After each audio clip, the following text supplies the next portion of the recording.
Good morning, and welcome to the Unitarian Universalist Congregation of Princeton, where we live our message of hope, love, justice, and joy. We extend a special welcome to all of our visitors this morning. We're very happy that you've joined us, and we invite you to stop by our newcomer table after the service so that we can get to know more about you and add you to our e-list so that we can invite you to all of the different ministries and program events that we have happening here at UU Princeton. The very next one is after worship today. You are invited to join members of our Rainbow Ministry to watch the Where lecture from General Assembly. This features the journalist and activist Imara Jones, who will help us unpack our understanding of and plan to work against the scapegoating and suppression of trans folk in America. This was a very popular and powerful lecture at General Assembly a few weeks ago, and we're thankful to our Rainbow Ministry for organizing a viewing and discussion of the speech today. Again, that's after worship over in Foz Theater, which is on that end of the building. And tomorrow you have the chance to attend a reading of the Frederick Douglass event on Zoom. This is in happenings in your order of service. Douglass, one of the great orators of his day, talks about the meaning of the 4th of July for an enslaved person. This event is on Zoom, and it features about 50 members of the community reading different sections of the speech, including some from UU Princeton. We've been a part of this since this event started a few years ago. You do need to get the Zoom link to register for this event, and to get that, you go to the Princeton Public Library website. Go to their website, they have a box, register for it, you'll get the link, and then you can watch that speech tomorrow. And now, let us be grateful for each and welcoming all. Let us be together for this hour of peace and breath and balance, to pause and remember the good, and to seek the true, and to witness again the diverse, creative beauty best known in beloved community. Come, let us worship together.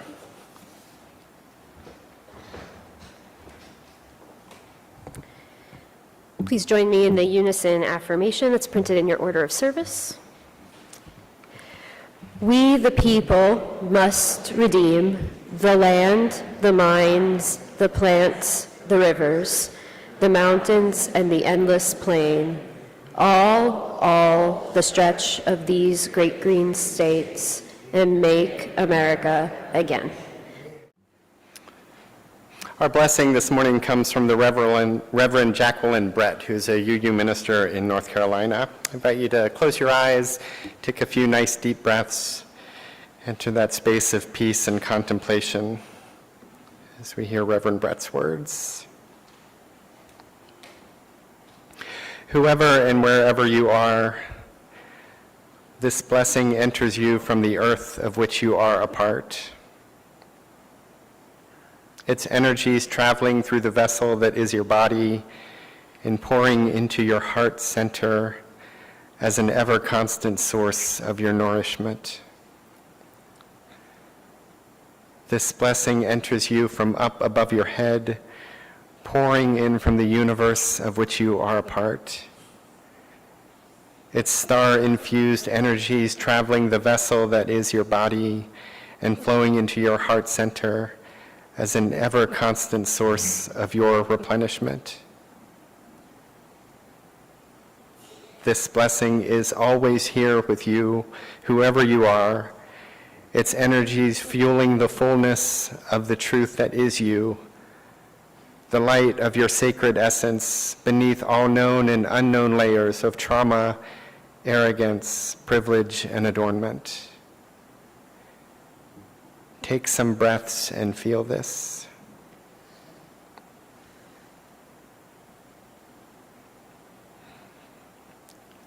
This blessing is always here with you, wherever you are.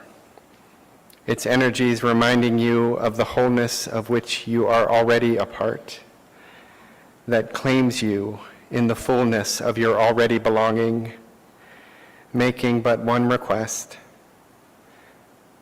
that you remember this is where your belonging begins and always remains. And here in the silence of this sacred space, we offer these, the prayers and meditations of our hearts.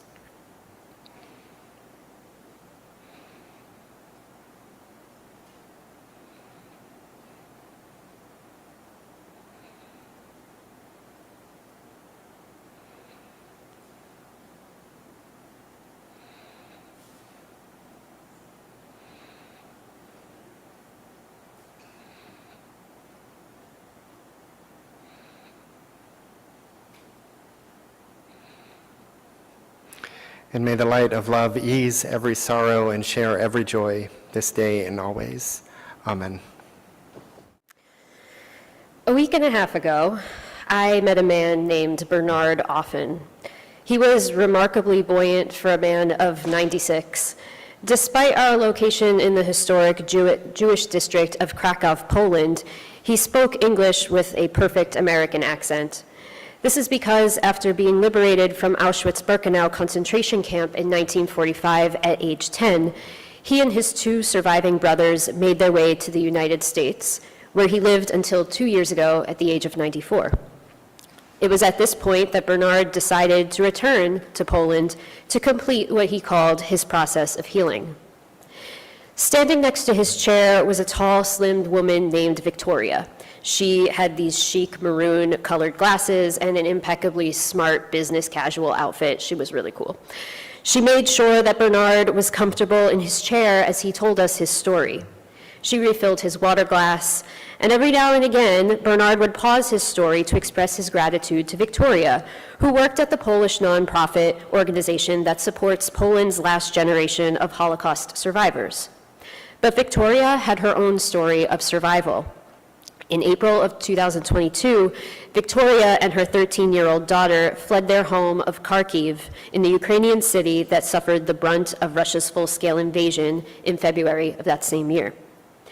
After crossing the border into Poland, she found help in the city of Krakow with a nonprofit that provided her with food, shelter, therapy, Polish language lessons, and so much more. She now works for that same nonprofit, paying it forward to refugees from conflict, both present and past. I went to Krakow for 2 weeks on a research trip to study the long-term effects of war on the environment, but I left an entirely different person. While interviewing Ukrainian refugees on the experience of leaving their homes and speaking with aid workers who don bulletproof vests to drive food and medical supplies to the Ukrainian front lines, I had to concede that I could never truly imagine what war is like. The concept to me is simply incomprehensible. But here in the States, I see news headlines rolling in at a breakneck pace. ICE officers circumventing due process, state governments approving the construction of detention centers that violate both human and environmental rights, politicians and increasingly everyday citizens engaging in dehumanizing rhetoric. And I can't help but see the slippery slope we are approaching. Garbage goes in, garbage comes out, is what Bernard reminded us about the nature of propaganda campaigns, both past and present. But he had another thing to say about fascism, war, hate, and violence. It was embodied in a ring that he wears on his left hand every day, which simply says, love. And I don't want to mischaracterize Bernard as proclaiming a simple love or that he has somehow managed to forgive those who wronged him. Instead, it's more like what we talk about here every week at UUCP. It's a radical love rooted in activism, memory, and justice. It's a love that demands a continual remembrance and responsibility to tell his story, because remembering is, to quote Bernard, for all the wounded who want to create goodness in the world. It's what Victoria, who has witnessed war and destruction so recently, believes in as well. Someone reached out a hand to me, and now I can reach out a hand to help someone else, she said. It's what we strive to do as a community here, whether we're educating each other on how to best help our new American friends and neighbors, or putting together care packages for women who have received abortions. It's love that pushes boundaries and challenges authority that will see us through the dark days ahead. And we can choose to succumb to that darkness or be a light that shows people a way out. It's this choice to resist systems of oppression that seek to keep us divided that allows us to truly be free.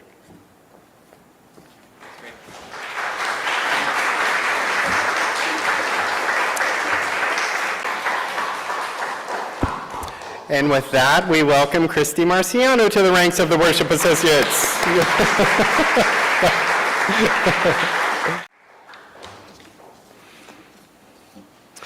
A few years ago, I went to Southern California with a simple goal, to see the stars in the desert sky at night. I did some other things while I was out there. I was on sabbatical, so I rested, wrote, explored. I saw the Joshua trees. I ate, I ran, I ate some more. I saw LA for the first time, where I was chased around a pier by someone on something. That was not the kind of running I enjoy, and it dampened my interest in much further exploration of LA, but then again, I wasn't there for LA. Those stars don't impress me much, as Shania once sang. I wanted the ones in the skies, the ones that I see many mornings from the paths and park near my home. I had seen pictures of the desert nighttime sky and imagined seeing more stars than ever out there in the Mojave, through which I drove, portions of it anyway, in the daytime and nighttime. It was stark, dry, beautiful. It was bony, brittle, yet tough.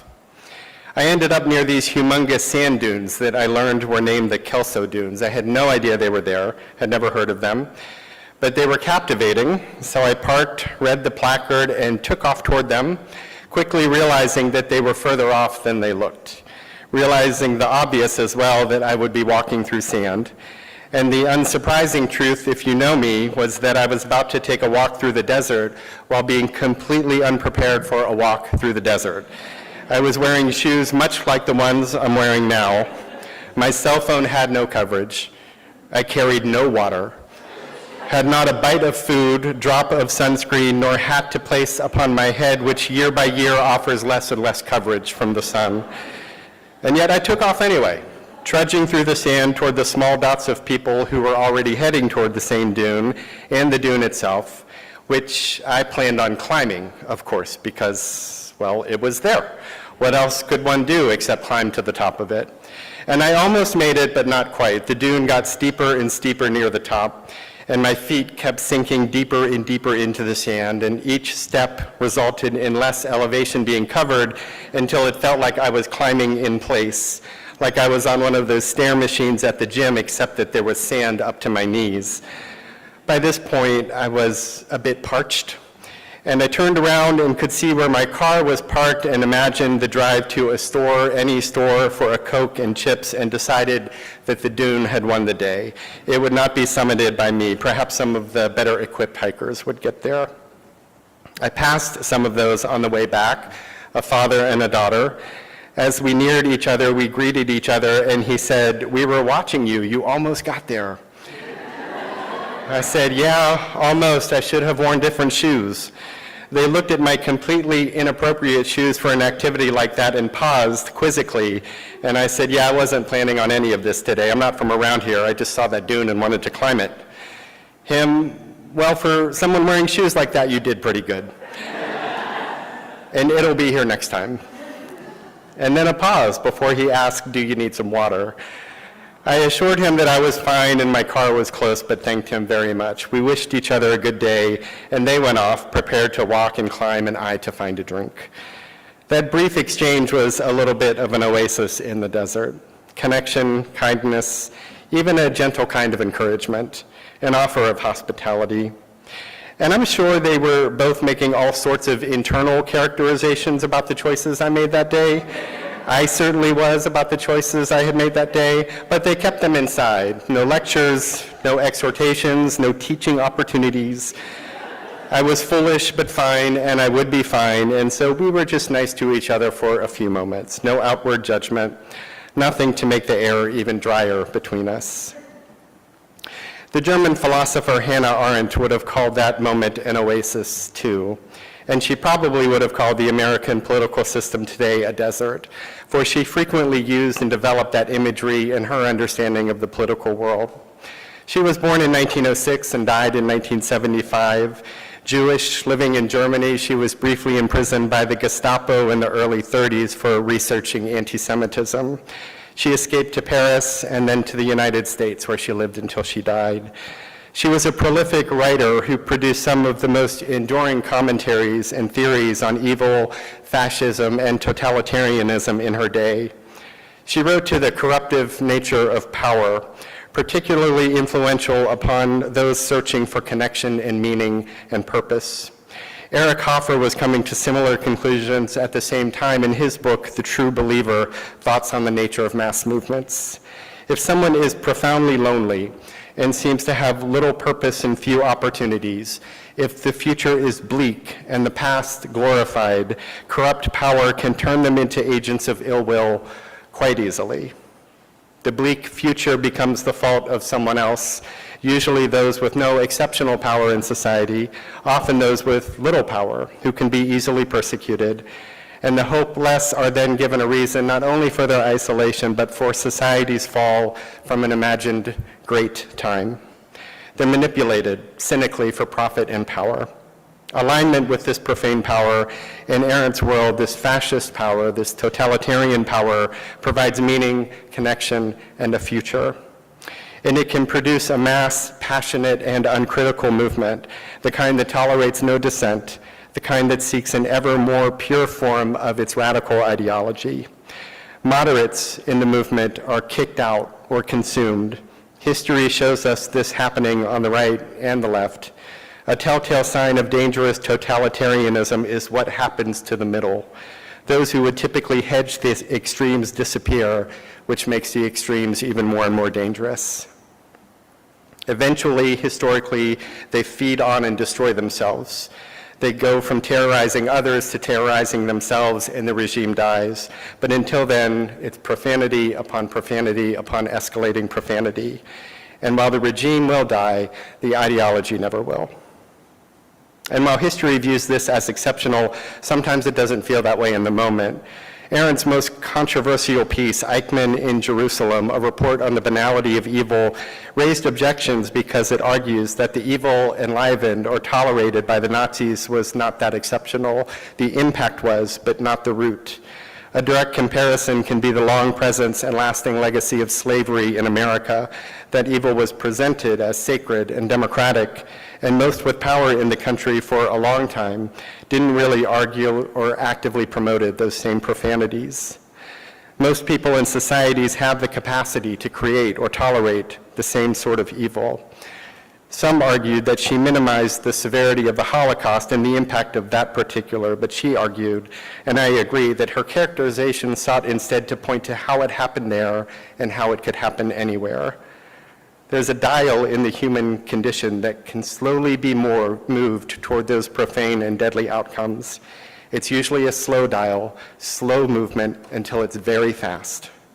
Our faith is that the dial starts in goodness and worth and dignity, but it is a dial that can be tuned or attempted to be tuned by fascist ideologies and regimes. It happens in the media, the arts, the universities, and the churches, each gradually and then suddenly racing each other to be the most persistent supporters of the regime, who has created those expectations through fear and punishment. Everyone wants to think they'll stand strong before this allure. Arendt saw in history the frequent bowing before it, and tended to focus more on this broader pattern than particular instances. And she compared this world to a desert, a space of isolation, fear, and scarcity. She thought that the fascist state intentionally created this desert-like space in and between people. The media is controlled through threat and punishment to report certain narratives in this desert. The arts are controlled in the same way to avoid critique and truth-telling. The universities are controlled to produce thoughts that empower the profane. All are called immoral. The control of money plays into this whole dynamic as funds are eventually attached to endorsements of the regime, and the churches sin against God by replacing God with real or would-be dictators of profane and ungodly ideologies. She saw a danger in this desert overcoming everyone. She argued that that had already happened in other circumstances. She wrote, "We who are not of the desert, though we live in it, are able to transform it into a human world precisely because we are still human and still intact. The danger lies in becoming true inhabitants of the desert and feeling at home in it." She's writing about resistance, about not being at home in desert conditions even if we must live through them. She's saying we have to hold on to something abundant, something lush and green and creative and productive, even when, especially when we only see signs of that barren, the harsh, and the cruel. Indeed, despots produce those images that we might accept them. They deluge us with their deadly nihilism, that we might see no meaning in the world other than what the dictators feed us. They malnourish us with despair, with hopelessness, with endless enemies to attack and oppose so that any meaning we find in life is what they've fed us. We see signs of all of this today. As James Luther Adams, the great Unitarian theologian of the 20th century, did in his life, writing around the same time in issues as Aaron did, and similarly concerned with the future rise of more fascist states, more concerned with the future rise than he was with the rise of the last one, he urges liberal religion to do three things in response. These are three things that we're always supposed to do, but especially when or if totalitarianism surges again. The first is to remember that we are dependent on a creative power not of our making, whose greatest gift to us is freedom. We are free beings, we and everyone else, ours as important as theirs, ours as important as those to come. This positions us as humble and devotional, and most importantly, able to depend on something for the senses of place, space, and worth in the world. None of that comes from the state. And then he talks a lot about how to characterize that creative power. We always get into that. But for him, the responsibility to do that illustrates the fundamental freedom in which we are held by the creative power. Freedom is its chief interest for us as we live in service to it. To serve that creative power is to live freely and to serve freedom. His second tenet is that history shows us the way to enliven more forms of freedom in the world, sometimes by counter-example, often by example of people coming together to work for the common good during times of oppression. Freedom is never a movement of one. And his third tenet builds on this by saying that achieving freedom requires the power of organization and the organization of power. Structure, strategy, democracy, diversity are all values here. JLA, as he's known, was very big on voluntary associations, which is what we are.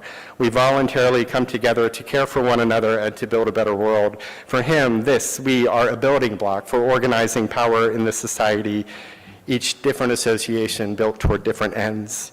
He calls these the three tenets of a faith for the free: to be devotional to something that seeks our freedom, to name it whatever we want, but to serve it with others, and two, to know history, identifying the ways in which freedom has been served and diminished in the past, paying special attention to groups that have served in its advance, and three, to organize for the preservation and expansion of freedom, which involves the ethical and democratic organizing of our shared power.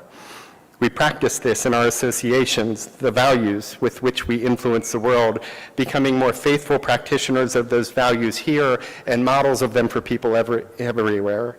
In this, we practice resistance, that we might be a part of presenting and organizing that freedom and power everywhere. In this way, there's an oasis-like quality in gatherings like this, but if that's all it is, it becomes its own profanity. Erin, who used the desert imagery so often, spelled out some oases too. She talked about friendship, thinking, art, and love, among others. These exist in the harsh desert. They are experiences that bring us life even in tough times, but they are meant to position us for resistance. They are meant to strengthen us and bring us together. The fundamental condition of the desert is loneliness, isolation, having no sense of connection or purpose. Much of the same can be said of America these days. The oases provide life-saving relief from these conditions, and our job is to provide them in connections of love and forgiveness and faith in one another, never in fear, never for the sake of power over, only power with, never toward autocracy, always toward democracy, and never to restrict freedom, only to expand it for everyone. This comes by being a place of radical welcome that invites everyone to enter, breathe, and find a moment of peace, find a friendship, find some art, find some commonalities of great importance and silly ones of utter irrelevance, find someone with whom you can organize for greater service and influence, and find someone with whom you can pray to whatever you pray to in gratitude for freedom and love and for the cause not just worth fighting for, but a cause worth organizing for. Fighting for a cause is pretty easy. Organizing for one is impressive and takes work and is where resistance becomes structural change. And all of these can be found in the oasis, which are indeed life-saving in the desert, the moment of drink, of shade, of rest, of knowing that you are enough, the moment of peace from which we can emerge knowing that we are loved and of love, that we are free and freely serve, that we are one in many in desert times and in the abundant ages. I started by saying that I went to the desert to see the nighttime desert stars, which I still have not seen. The nights there were dusty. It was very windy. There were smoky wildfires nearby. I drove out to the middle of nowhere with no artificial light and could not see a single desert star. The air was full of particles that hid them, though I know they were there, shining as brightly as they always do.